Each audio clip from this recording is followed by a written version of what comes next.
Congress party के पूर्व राष्ट्रीय अध्यक्ष राहुल गांधी भारत जोड़ो न्याय यात्रा के दौरान कटिहार जिला अंतर्गत लावा चौक में जनसभा को किया संबोधित।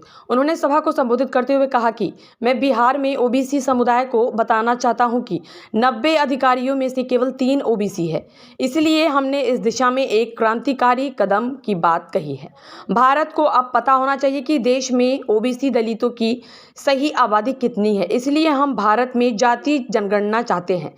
कांग्रेस की भारत जोड़ो न्याय यात्रा 29 जनवरी को बंगाल से होते हुए बिहार में प्रवेश कर गई। राहुल गांधी की भारत जोड़ो न्याय यात्रा आज बंगाल से बिहार में प्रवेश कर गई।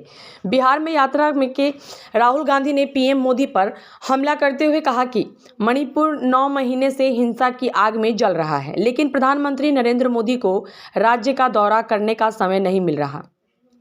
राहुल गांधी ने एक बार फिर ओबीसी का मुद्दा उठाया और कांग्रेस की सरकार बनने पर जाति जनगणना कराने की बात कही है। उन्होंने कहा, पूरा देश जानता है कि भारत में सबसे बड़ी आबादी ओबीसी की है, उसके बाद दलित, आदिवासी और अल्पसंख्यक समुदाय का नंबर आता है।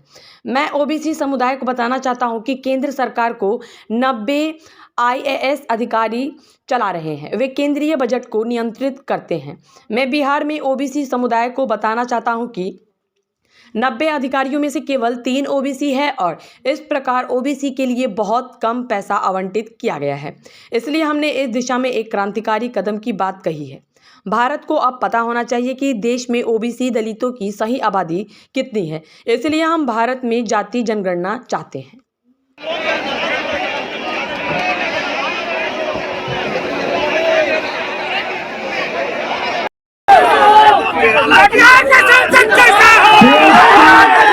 देश की पूरी पंजी पकाई जा रही है, इसलिए हम चाहते हैं कि देश का एक्सरे हो, जाति जनगणना हो और गरीब लोगों को, कमजोर लोगों को फायदा मिले।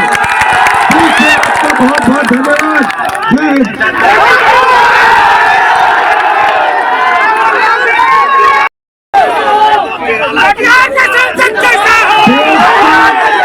देश की पूरी पंजी पकाई जा रही है, इसलिए हम चाहते हैं कि देश का एक्सरे हो, जाति जनगणना हो और गरीब लोगों को, कमजोर लोगों को फायदा मिले।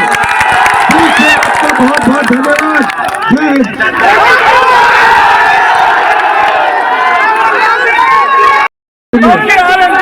हमने भारत जोड़ो यात्रा में न्याय शब्द लिखा है और न्याय शब्द के पीछे आर्थिक न्याय और सामाजिक न्याय है। सामाजिक न्याय